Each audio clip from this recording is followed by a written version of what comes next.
नमस्कार। SPT news पर आपका स्वागत है। पेश है 26 मार्च सुबह 6:15 राजस्थान की 15 बड़ी खबरों में। बीकानेर में अंदर चलने से अफरा तफरी का माहौल हो गया। कलेक्ट्रेट परिसर में वकील की चलती कार पर पेड़ गिर गया। कार में वकील का बेटा भी था, दोनों बाल बाल बचे। हालांकि गाड़ी का अगला हिस्सा डैमेज हो गया। शहर में बुधवार को अचानक मौसम ने करवट ली। पहले बादल छाए और बारिश का मौसम हो गया, लेकिन कुछ ही देर में तेज आंधी चलने लगी। आसमान में मिट्टी का गुबार छा गया। इससे शहर में अफरा तफरी हो गई। चार धाम यात्रा शुरू होने से ठीक पहले उत्तराखंड सरकार ने कैंपिंग यानी रोजाना श्रद्धालुओं की संख्या तय करने की व्यवस्था खत्म कर दी है। मुख्यमंत्री पुष्कर सिंह धामी ने साफ कहा, अब किसी भी श्रद्धालु को दर्शन से नहीं रोका जाएगा, चाहे संख्या कितनी भी हो। यह फैसला तीर्थ पुरोहित के विरोध के बाद लिया गया है। उत्तराखंड में 19 अप्रैल से चार धाम यात्रा शुरू हो रही है। यात्रा को लेकर श्रद्धालुओं में जबरदस्त उत्साह है। अब तक करीब 10 लाख श्रद्धालु पंजीकरण करवा चुके हैं, जबकि जीएमवीएन के जरिए 5 करोड़ रुपए से ज्यादा की एडवांस बुकिंग हो चुकी है। राजस्थान माध्यमिक शिक्षा बोर्ड 12वीं के कला, वाणिज्य और विज्ञान संकाय के परिणाम की तैयारी में जुटा है। कॉपियों का मूल्यांकन अंतिम चरण में है। तकनीकी विशेषज्ञों और अधिकारियों के परीक्षण व शिक्षा मंत्री मदन दिलावर की मंजूरी के बाद परिणाम आगामी दिनों में जारी होंगे। 12वीं कक्षा का परीक्षा परिणाम 31 मार्च 2026 के आसपास जारी किए जाने की संभावना है। मई के अंत तक आने वाले 12वीं की परीक्षा के नतीजे अगर इस बार मार्च में ही आते हैं तो राजस्थान माध्यमिक शिक्षा बोर्ड के इतिहास में सबसे पहले 12वीं का रिजल्ट आएगा, जो कि एक रिकॉर्ड होगा। राजस्थान पुलिस के स्पेशल ऑपरेशन ग्रुप ने बुधवार को एक बड़ी कार्रवाई करते हुए राजस्थान मेडिकल काउंसिल के पूर्व रजिस्ट्रार डॉक्टर राकेश शर्मा को गिरफ्तार कर लिया। एसओजी ने कुल 18 लोगों को फर्जी foreign medical graduate examination certificate के मामले में गिरफ्तार किया है। इनमें 15 एमबीबीएस कैंडिडेट हैं जो विदेशों से डिग्री करके आए थे। पूछताछ में सामने आया है कि 20 से 25 लाख रुपए देकर फर्जी सर्टिफिकेट खरीदे और फिर राजस्थान मेडिकल काउंसिल में रजिस्ट्रेशन करवाए थे।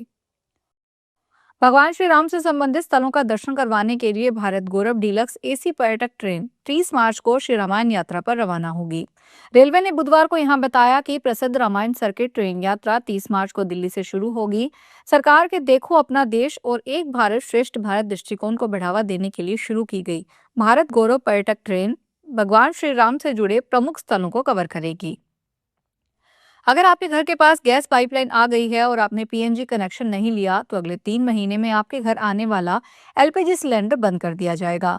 मिडल ईस्ट में जारी युद्ध और गैस की किल्लत को देखते हुए केंद्र सरकार ने नेचुरल गैस और पेट्रोलियम प्रोडक्ट्स डिस्ट्रीब्यूशन ऑर्डर 2026 लागू किया है। इसके तहत अब पाइपलाइन वाली गैस का कनेक्शन लेना अनिवार्य होगा। हालांकि इसके लिए पहले नोटिस दिया जाएगा। सूचना मिलने के बाद भी अगर कोई कनेक्शन नहीं लेता तो 90 दिन के बाद उनकी एलपीजी सप्लाई रोक दी जाएगी। साथ ही सोसाइटियों को 3 दिन में पाइपलाइन की मंजूरी भी देनी होगी। केंद्र सरकार ने बुधवार को कहा कि हमारे पास कच्चे तेल का पर्याप्त भंडार उपलब्ध है। देश में किसी भी पेट्रोल पंप पर पेट्रोल और डीजल की कमी नहीं होगी। पेट्रोल पंप को सप्लाई करने वाले टर्मिनलों पर भी पर्याप्त स्टॉक मौजूद है। पेट्रोलियम मंत्रालय की संयुक्त सचिव सुजाता शर्मा ने दिल्ली में इंटर मिनिस्ट्रियल ब्रीफिंग के दौरान लोगों से डर और घबराहट में पेट्रोल डीजल की खरीदारी करने से बचने की अपील की। उन्होंने यह भी स्पष्ट किया है कि पेट्रोल और डीजल की कीमतों में कोई बढ़ोतरी नहीं हुई है। राजस्थान में डीग जिले के ब्रजनगर में खेड़ली मार्ग पर बुधवार को एक टेम्पो के पलट जाने से 10 से अधिक श्रद्धालु घायल हो गए। पुलिस सूत्रों ने बताया कि उत्तर प्रदेश के कोसीकल्ला के श्रद्धालु धोलागढ़ माता मंदिर में अपने गांव लौट रहे थे। तसई गांव के पास अचानक टायर फट गया। इससे चालक टेम्पो पर नियंत्रण खो बैठा, जिससे टेम्पो अनियंत्रित होकर पलट गया। इससे 10 से अधिक महिला, पुरुष और बच्चे घायल हो गए। राजस्थान में मिडल डाटा सुरक्षा को लेकर साइबर अलर्ट जारी किया गया है। डीजीपी राजीव कुमार शर्मा के निर्देश पर जारी एडवाइजरी में सामने आया है कि साइबर अपराधी अब नेटवर्क अटैच स्टोरेज डिवाइस का उपयोग करने वाले संस्थानों को निशाना बना रहे हैं। भारतीय साइबर अपराध समन्वय केंद्र के अवलोकन के अनुसार chartered accountancy firm, consulting agency, अस्पताल, आईटी सेक्टर, मीडिया संस्थान और शैक्षणिक संस्थान इस समय साइबर हमलावरों के प्रमुख टारगेट बने हुए हैं। एडवाइजरी के अनुसार सीए फर्म और आईटी प्रोफेशनल सबसे ज्यादा जोखिम में है, क्योंकि इनके पास क्लाइंट्स का अत्यंत गोपनीय वित्तीय डाटा होता है। उदयपुर में नए एसपी के आने के साथ ही पहले सप्ताह में यातायात नियमों में सख्ती शुरू हो गई है। एसपी अमृता दुहन के निर्देश पर बुधवार से दोपहिया वाहन पर बिना हेलमेट और 4 पहिया वाहन में बिना सीट बेल्ट वाहन चालकों को कलेक्ट्रेट परिसर में प्रवेश नहीं दिया गया। सख्ती के पहले ही दिन कलेक्ट्रेट के बाहर मेन गेट पर पुलिसकर्मी जवान तैनात रहे और आने जाने वालों को रोककर समझाइश की गई। पुलिसकर्मियों ने कई लोगों को मौके पर ही हेलमेट पहनने और सीट बेल्ट लगाने के लिए प्रेरित किया। नियमों की अनदेखी करने वालों को स्पष्ट कर दिया गया कि बिना सुरक्षा उपाय अपनाए अंदर आने की अनुमति नहीं मिलेगी। डूंगरपुर शहर के पुराना बस स्टैंड पर विजयगंज कॉलोनी के सामने गैस सिलेंडर सप्लाई करने वाले टेम्पो में आग लग गई। कैबिन में आग भभकते ही ड्राइवर उतर गया। आसपास के दुकानदारों को लोगों ने पानी लाकर आग बुझाई। टेम्पो में सिलेंडर नहीं होने से बड़ा हादसा होने से टल गया। वहीं आग बुझाने के काफी देर बाद दमकल की गाड़ी मौके पर पहुंची।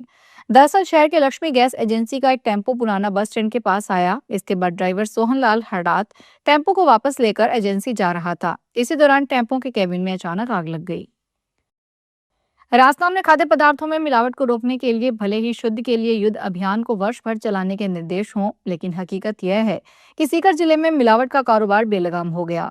इसकी बांगी यह है कि विश्व प्रसिद्ध खाटू श्याम जी के लक्खी मेले में विभाग के बड़े बड़े दावों के बीच लिए गए 81 सैंपलों में से 16 फेल और 3 अनसेफ मिलने से जांच व्यवस्था पर सवाल खड़े हो गए हैं। चिंताजनक बात यह है कि मेले के दौरान लिए गए मसालों के 3 सैंपलों में केमिकल मिले। राजस्थान में इस साल रामनवमी 26 और 27 मार्च को मनाई जा रही है। 26 मार्च को जयपुर में 2 शोभा यात्राएं निकलेगी। साथ ही हाथी, ऊंट और घोड़ों को भी सजाकर शोभा यात्रा में शामिल किया जाएगा। अजमेर में 27 मार्च को रामनवमी पर जुलूस निकाला जाएगा। इसमें 15 से ज्यादा झलकियां होगी। काली माता के 2 अखाड़े भी किए जाएंगे। वहीं सीकर में शोभा यात्रा के रूट पर शराब की दुकानें बंद रहेगी।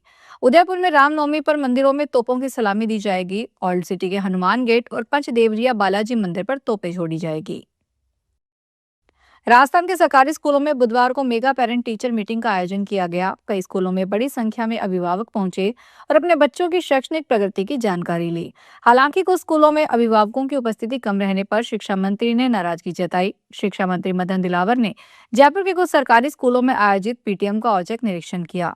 उन्होंने गनगौरी बाजार और ब्रह्मपुरी स्थित सरकारी स्कूलों का दौरा किया और वहां अभिभावकों तथा छात्रों से बातचीत कर उनकी समस्याएं सुनी।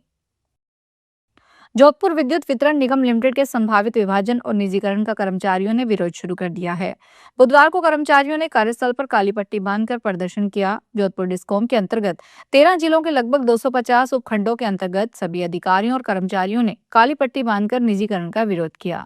कर्मचारी संगठनों ने संयुक्त संघर्ष समिति गठित की है। संयुक्त संघर्ष समिति के संयोजक जगदीश प्रसाद दादीच ने बताया, केंद्र सरकार द्वारा ऊर्जा सुधारों के नाम पर जारी किए गए रिकॉर्ड ऑफ डिस्कशन के माध्यम से जोधपुर विद्युत वितरण निगम के विभाजन और निजीकरण की प्रक्रिया तेज कर दी गई है।